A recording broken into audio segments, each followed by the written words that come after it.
여러분 안녕하십니까? 총선 공동보도 협약을 맺고 있는 KCTV 뉴제주일보 한라일보 그리고 헤드라인 제주가 함께 국회의원 출마 후보자들을 만나고 있습니다.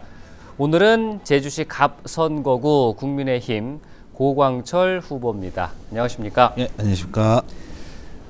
그리고 한라일보 이태윤 기자와 함께하도록 하겠습니다. 어서 오십시오. 네, 안녕하십니까? 네, 후보님께 공통 질문입니다. 출마의 변부터 듣도록 하겠습니다. 네, 지난 20년간 무려 5번이나 제주 이석을 싹쓸이했던 민주당의 책임을 묻지 않을 수 없었습니다. 앞으로의 제주 4년은 지난 20년과 똑같이 민주당 후보에게 맡기고 후회할 수는 없다. 이제는 깃발만 꽂으면 되니까 안주하는 민주당이 아닌 대한민국 1% 제주의 한계를 뛰어넘어 자랑스러운 제주를 만들 수 있는 젊고 실력 있는 사람이 필요하다는 생각을 가졌고요. 저는 제 고향 제주도를 한시도 잊은 적이 없습니다. 고향을 위해서 봉사하고 헌신하는 마음을 가지며 19년 동안 제주도일이라면 발벗고 나선 사람이었습니다. 그래서 입법과 예산과 정책 뭐 그런 면에서 제주도의 뭐 현안이나 요청이 있었으면 저는 제가 모시던 지역구 사업보다 우선시해서 먼저 이제 뭐 일단 질의도 뭐 서면 질의도 내드리고 그랬거든요. 하여튼 제주를 위해서 중앙에서 크게 능력을 키운 그런 바탕으로 남은 인생 제주도, 제 고향 제주도의 발전과 미래를 위해서 출마하게 됐습니다. 자, 여러 정책 공약들을 이제 쭉 살펴보셨을 거고 정리를 좀 하고 계시잖아요. 네네. 예, 대표적으로 두세 가지의 공약들 좀 소개를 해주실까요? 일단 어제 출마 선언할 때는 제가 미처 말씀을 못 드렸는데 일단 가장 1호 공약은 제주도의 교육적인 문제가 조금 이제 좀 수준을 좀 끌어높일 때가 됐다. 제주도의 교육열이 높지 않습니까? 그래서 제가 가장 먼저 하고 싶은 거는 같이 이제 글로벌 어학타운이란 걸 조성해가지고 우리 아이들이 어릴 때부터 지금 외국어 같은 경우는 이제 영어 중심 아닙니까? 인프라든지 사교육이든 공교육이든 영어 중심의 어떤 교육이잖아요. 외국에 가면 뭐 어릴 때부터 좀 모국어하고 외국어는 기본이고 제2외국어를 능숙하게 이게 구사하는 걸 보곤 하죠.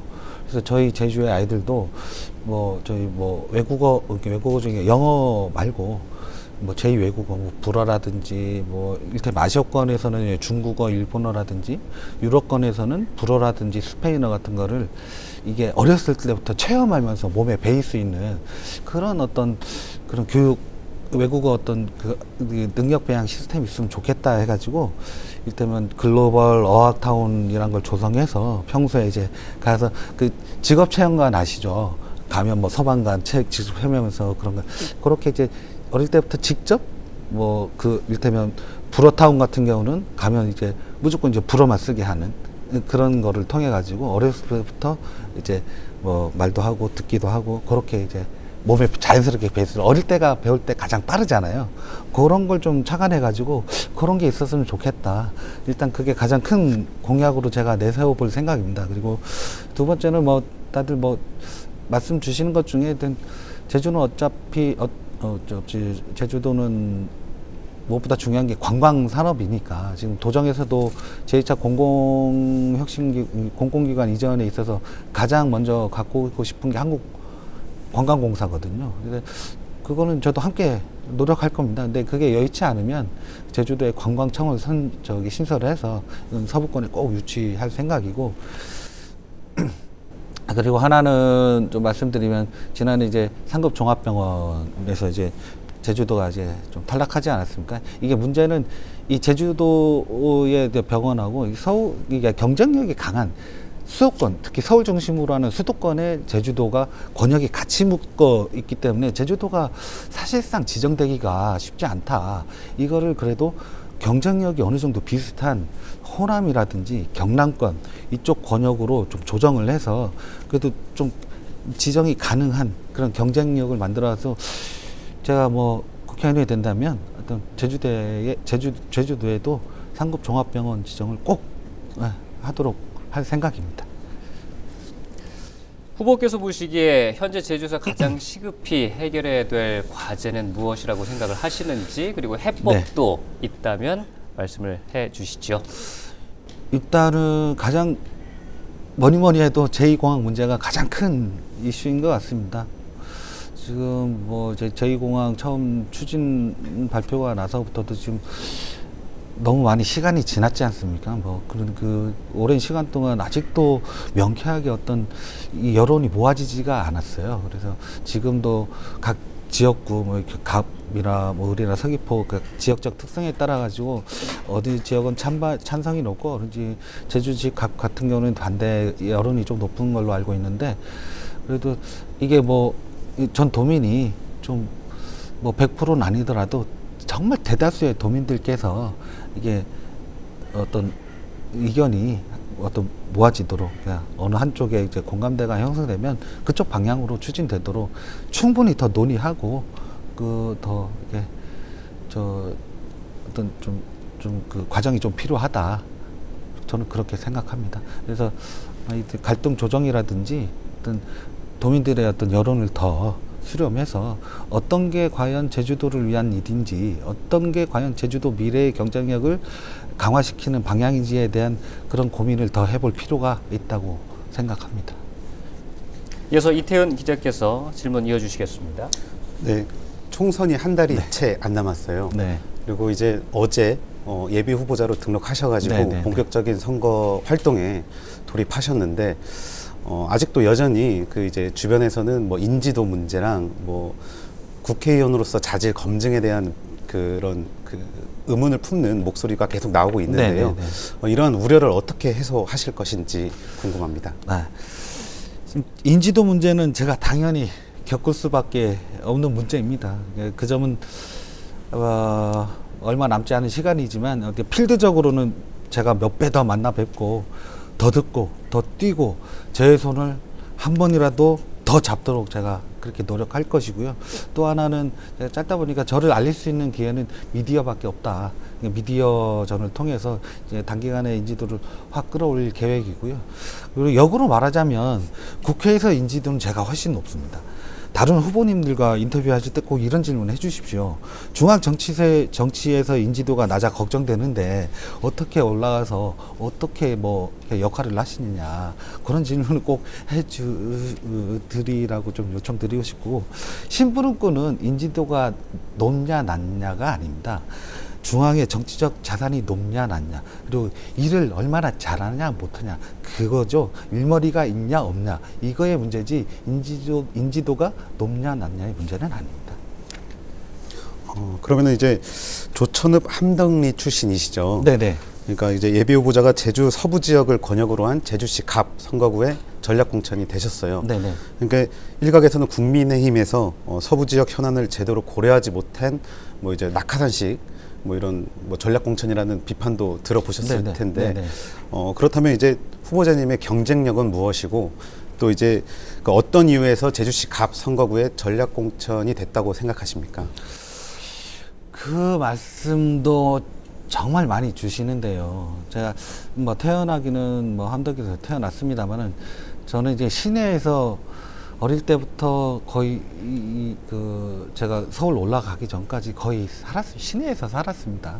거의 자라고 거기에 생활 기반이 다 있었고 20년 넘게 시내에서 자랐는데, 이 선거구 상위 논란은 사실 문대림 후보님도 마찬가지 아니겠습니까? 그분도 이제 서쪽 사람 아니고 서귀포 사람인 거죠.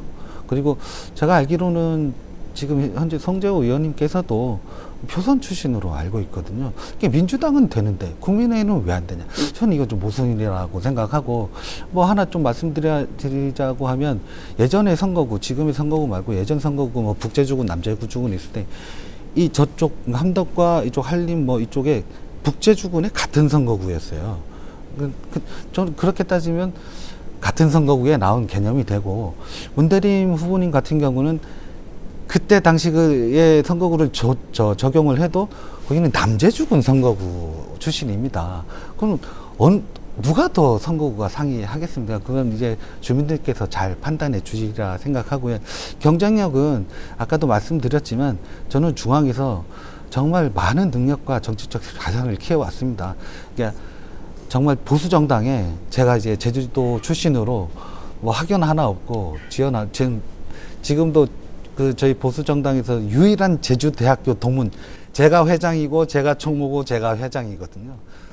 제주대학교 출신으로 유일하게 있고, 그러니까 그렇게 학연 지연 없이 기댈 곳 없는 척박한 저희 보수 정당에서 저는 이제 제주 출신 최초로 보좌진 협의회 회장도 맡을 정도로 능력과 어떤 주변의 평가 그리고 어떤 정책 부분 점에서 좋은 평가를 받고 그런 평가는 뭐 그냥 얻어지는 게 아니거든요. 정말 치열하게 열심히 저를 키우기 위해서 살아왔습니다.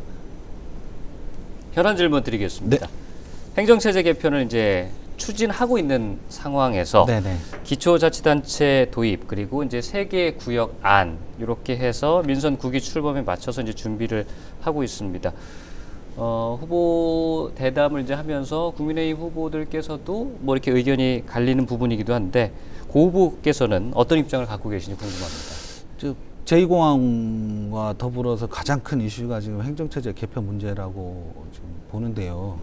이게 제주특별자치도가 된 지 꽤 되지 않았습니까? 근데 이걸 다시 이제 그동안의 어떤 뭐 현재 행정체제로는 어떤 문제가 있어서 다시 이제 행정체제 개편 문제가 다시 수면 위로 올라온 것 같은데, 이게 사실 이제 좀 더 이게 합리적인 좀 여러 의견들이 충돌되고 있습니다.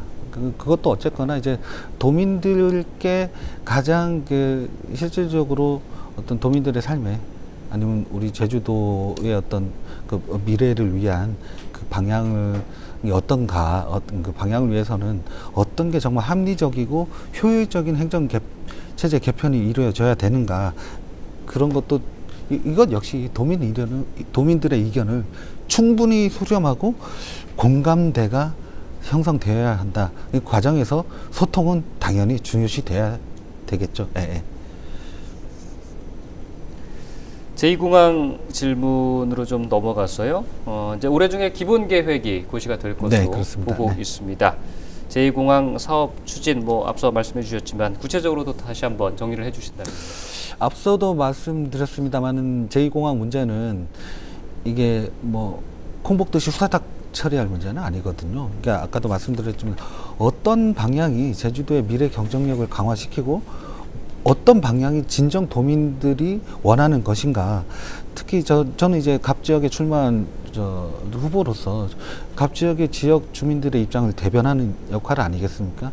지금 제주시가 지역 주민들께서는 찬성보다는 좀 반대하는 목소리가 높은 걸로 알고 있습니다. 그러니까 저는 그분들의 어떤 의견도 뭐 어떤 이유가 있다.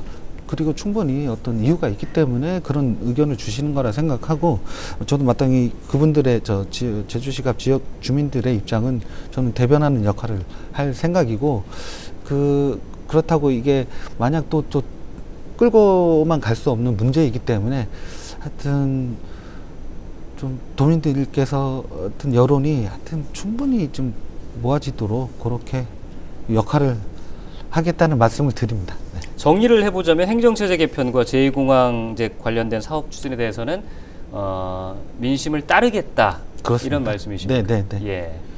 그러면 반대가 나오면 반대에 대해서 따를 수도 있다. 저는 이제 제주시가 뭐 후보로서 제주시가 지역 주민들의 자기 의사 결정권을 존중합니다. 당론과 반대가 될 수도 있는데도 뭐 그러면 소신 있게 갈 수도 있습니다. 알겠습니다. 이태윤 기자께서 이어서 패널 질문 부탁드립니다. 네, 아무래도 총선 승리를 위해서는 조직 결집이 가장 중요할 것으로 보여요. 근데 이제 앞으로 지금 분위기가 좀 좋지 않은 상황인 것 같은데, 앞으로 어떻게 당 힘을 한데 모을 것이고, 또 이제 국민의힘에서 탈당해가지고 무소속으로 이제 출마한 김영진 예비 후보자와의 이제 접촉 계획은 어떻게 되시는지 궁금합니다. 아까도 제가 공천 확정이 되고 나서 내려오고 나서 가장 많이 듣는 소리가 아까 3가지가 있습니다. 인지도가 낮은데 왜 내려왔냐, 선거구는 저쪽인데 왜 이쪽으로 왔냐, 마지막 질문이 김영진 위원장이 뭐 어떡할 거냐, 어떻게 해결할 거냐, 이 3가지를 가장 많이 듣고 있는데요.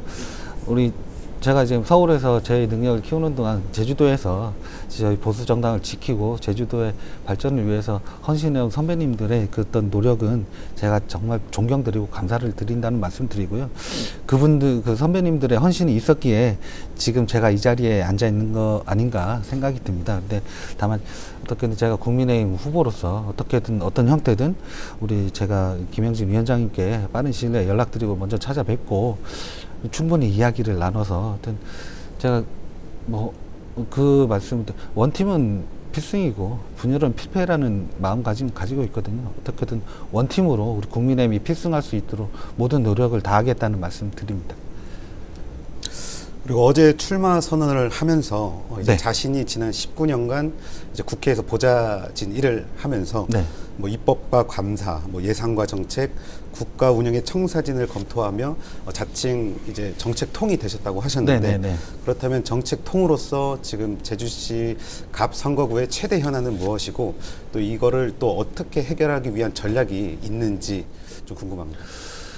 제가 뭐 이게 서른에 이제 무작정 서울로 떠나서 다시 이제 제주도를 외야겠다 일을 내려왔는데 그 보니까 예전보다 차량이 너무 더 많아진 것 같습니다.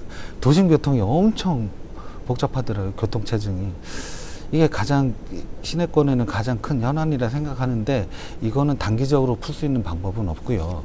이 장기적인 플랜으로 제가 어제도 뭐 어디 언론사에서도 말씀드렸지만 지금의 어떤 시내의 지금의 도시 형태로는 이걸 풀 수 있는 방법이 없습니다.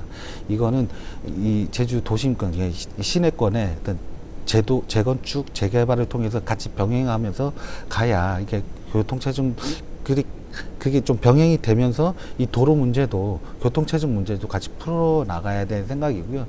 또 시외권에는 아무래도 1차 산업 중심이다 보니까 요즘 제주도도 1차 산업이 좀 많이 위기를 겪고 있지 않습니까? 뭐 농약과 뭐 비료가 폭등에도 그런 것도 있고 그 1차 산업 어떤 그분들의 좀 안정적을 위해서 좀 그 지원이라든지 그런 게 좀 강화되어야 된다고 생각합니다. 의료 대란 관련해서 사안이 점점 더 커지는 것 같은 느낌입니다. 네. 교수들께서도 지금 이제 뭐 단체로 사직을 할 수 있다 이런 얘기까지 나오고 네네. 있는 상황에서 이 문제를 어떻게 바라보고 계신지도 궁금합니다. 네네. 무엇보다 원칙에 입각해서 대응해야 한다는 생각입니다. 물론 정부 정책 방향에 반대하는 이견은 누구나 가질 수 있는데 그것이 집단 이기주의로 가서는 안 되거든요. 국민의 생명이 무엇보다 더 중요한 가치입니다. 의료계가 국민의 생명을 담보로 한 좀 집단 행동을 좀 멈추고 대화의 장으로 나왔을 때 정부는 누구보다 지금 반기며 문제 해결을 위해 가장 힘쓸 것이고요. 일테면 지금 변호사 직군도 그런 케이스가 하나 있었죠. 로스쿨 도입 당시에 이런 문제가 커졌습니다. 이제 로스쿨 도입 당시에 기존의 변호사분들이 굉장히 극렬하게 반대했었습니다. 근데 지금 어떻습니까? 이 변호사업계 잘 돌아갑니다. 이게 의료계 충원은 필요합니다. 이게 어디 시고 지역에 가면 의사가 정말 부족해가지고 이 문제가 어떻게 나왔느냐 하면 애가 아팠어요. 응급실을 뺑뺑뺑뺑 돌다가 결국 숨지는 사건이 있었습니다. 여기서 출발된 거거든요. 그러니까 서울에 집중돼 있는 그 의료 어떤 그런 인프라라든지 인력이라든지 이거를 지역에도 거의 좀 더 확충시키기 위해서는 의료 확충은 필요하고요. 의사분들께서도 그분은 국민을 먼저 좀 생각해 달라. 그 말씀을 꼭 좀 드리고 싶습니다. 제주의 1차 산업을 진단을 해 주시고 그다음에 이제 경쟁력 제고 방안 네. 어떻게 보고 계신지 말씀해 주십시오. 아까도, 위기다라는 얘기를 많이 듣고 있습니다. 네, 아까도 말씀드린 1차 산업 정말 위기라고 저한테 많은 분들이 말씀 주십니다. 그래서 무엇보다 어려운 1차 산업에 대한 아까 지원 강화가 필요하다. 그러니까 이거 좀 중장기적인 플랜은 이게 과거의 어떤 그 농업 생산 형태에서 좀 좀 미래지향적인 AI 접목, 미래지향적인 그런 생산 구조가 필요하게 해주는데, 단기간에는 지금 소득 안정을 위한 직불금 확대라든지 최저 가격 보장제가 이게 중요하고, 아까도 말씀드렸지만 이 폭등한 비료값, 농약값에 대한 부담 완화를 위해 정부 내지 도정의 적극적인 지원이 필요하다. 그 외에도 농작물 재해보험 개선을 통해 가지고 실질적 보장률을 높이는 것도 필요하다고 생각합니다. 제가 올라가면 이런 문제들은 반드시 해결할 생각입니다. 끝으로 정리 발언 그리고 도민 여러분들께, 유권자 여러분들께 마무리 말씀을 부탁드리겠습니다. 네, 존경하는 도민 여러분, 사랑하는 제주시 갑 지역 주민 여러분, 지난 민주당에게 20년을 맡겼는데 제주도 뭐가 달라졌습니까? 여러분들의 삶이 나아졌습니까? 저 고광철 19년간 쌓은 중앙정치의 실력으로 제주의 가치를 높이고 제주의 미래를 키우겠습니다. 젊은 인꾼, 제주를 위한 새로운 힘으로 대한민국의 1%, 그 한계를 뛰어넘는 제주, 갈등 없는 하나의 제주, 제주인의 자긍심을 높이겠습니다. 실력 하나만큼은 자타가 공연하는 정책 일꾼입니다. 군림하는 정치인이 아닌 섬기는 신분꾼이 되겠습니다. 실력을 갖춘 제주를 위한 새로운 힘, 저 국민의힘 고광철에게 많은 성원과 지지를 부탁드립니다. 감사합니다. 제주시 갑선거구 고광철 국민의힘 후보와 함께 만나봤습니다. 오늘 나와주셔서 고맙습니다. 네, 감사합니다. 한라일보 이태훈 기자께서도 수고하셨습니다. 수고하셨습니다. 네, 오늘 대담 역시 뉴제주일보와 한라일보를 통해서는 이제 지면에서, 그리고 헤드라인 제주를 통해서는 홈페이지를 통해 자세히 소개가 되고 있습니다. 유튜브를 통해서도 시청 가능합니다. 지금까지 함께해 주신 여러분 고맙습니다. 총선 보도 관련 대담 여기서 줄이도록 하겠습니다.